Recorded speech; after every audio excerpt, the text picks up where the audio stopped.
A Polícia Civil concluiu o inquérito sobre a morte da adolescente Stephanie Vitória, de 13 anos, caso que aconteceu no início deste mês. O autor, que é o vizinho dela, confessou o crime e quem está ao vivo conosco nesse momento para trazer as informações é a repórter Gisele Ferreira.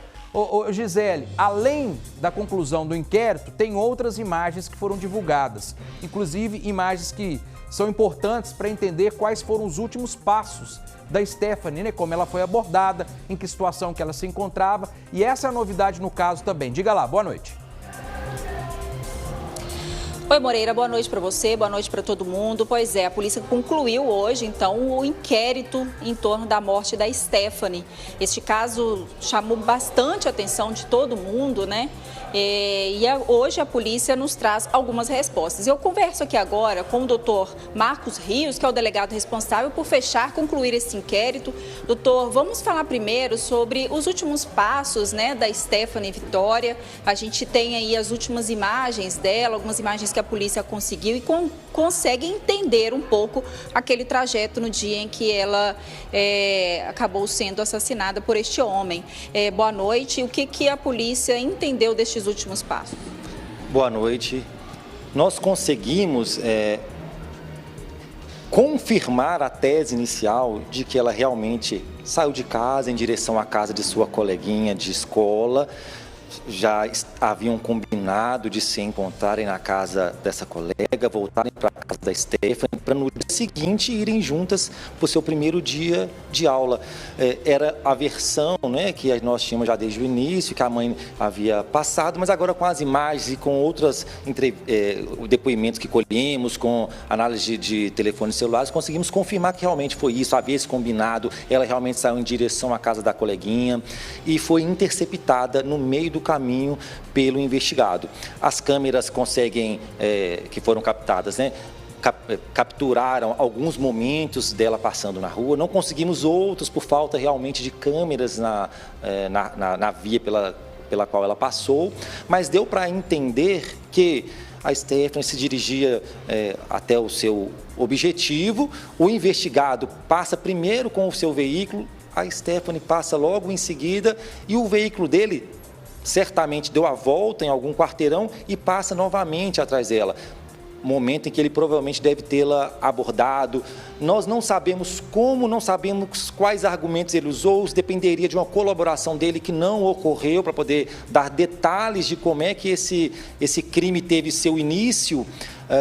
Mas considerando que havia entre eles uma relação religiosa, né? Ele era pastor, a família narra que ela tinha muita proximidade com ele, proximidade mesmo de ovelha para pastor de igreja, né? E isso certamente facilitou ele convencê-la a entrar no carro com algum objetivo, de oferecer carona e ela ter confiança em entrar, porque também tivemos informações que ela era uma menina muito esperta, não teria feito com qualquer pessoa, enfim.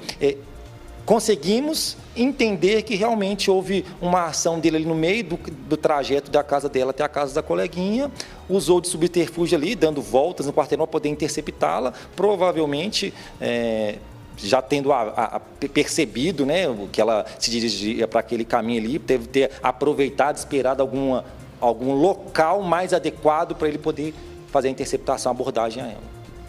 O delegado Moreira, ele explicou para a gente aqui o seguinte, este homem que assassinou a Stephanie, ele foi indiciado por ocultação de cadáver e também por feminicídio. Ele explicou para a gente aqui, antes de entrarmos ao vivo, por que este homem foi indiciado por feminicídio, sendo que não havia ali entre os dois a relação doméstica do mesmo lar, que é o que a gente geralmente vê. Existia ali uma situação de confiança, é isso, delegado?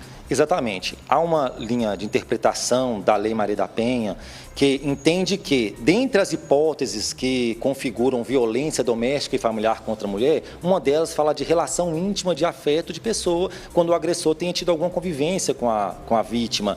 E essa linha de entendimento doutrinário traz uma interpretação ampliativa dessa expressão, né, relação íntima de afeto, para abranger não apenas relações amorosas, sexuais, mas qualquer relação em que haja esse sentimento de amizade, sentimento de confiança, sentimento de companheirismo, e que é bem visível nessa relação, que foi uma relação que durou um certo tempo entre a Stephanie, a família dela, com essa pessoa que até então era pastor de igreja. Havia proximidade de ir para casa para praticar atividades religiosas, então nós entendemos nessa linha mais protetiva da mulher, né, que geralmente se torna vulnerável diante de agressores de seu convívio, que tem facilidades de acesso e de praticar esses crimes, que essa linha interpretativa seria mais adequada para esses tratos envolvendo violência contra a mulher. Delegado, agora em relação à motivação, a gente tinha informação no início de que ele tinha ficado nervoso ali com ela dentro do veículo, porque ela deu um tapa na cara dele. O que a polícia conseguiu concluir sobre isso? Olha, o que aconteceu de efetivo dentro do veículo, não tem como nós assegurarmos. Só estavam ele e a vítima. Ele traz a narrativa que lhe é favorável. Ele omite qualquer relato envolvendo as intenções dele, em trazer ela para dentro do seu veículo, em tirá-la do seu espaço familiar e levá-la para espaços mais distantes, afastados de lagoa, de mato e até onde ele a deixou. Então ele traz um relato de que ele foi a vítima de um tapa, e que ele ficou nervoso e acabou praticando esse crime tão horrendo contra a Stephanie. Mas não nos convence, em que pese não termos, né, nenhuma prova, nenhuma demonstração, inclusive não foi objeto de indiciamento, mas o certo é que não há boas intenções no homem de 54 anos colocar no seu veículo, sem conhecimento da família, uma adolescente, quase criança, de 13 anos de idade, né? Então, certamente, as intenções dele não eram as melhores, certamente ela se insurgiu contra alguma pretensão ilícita da parte dele, imoral, e é bem provável que, em razão disso, ele, talvez sob efeito de alguma substância, acabou exercendo toda a sua violência e agressividade contra ela. Delegado, obrigada por sua participação aqui no Cidade Alerta. Pois é, Moreira, agora a polícia também espera os laudos do IML para concluir se também houve abuso sexual contra a Stephanie e também outras supostas vítimas de supostos importunação sexual que possam aparecer aí para poder colaborar com as próximas investigações, caso a polícia ainda consiga mais relatos de pessoas que possam ter sido supostamente abusadas por este homem. Eu volto com você. Tá certo, obrigado pelas informações. Sem perder tempo, me dá a imagem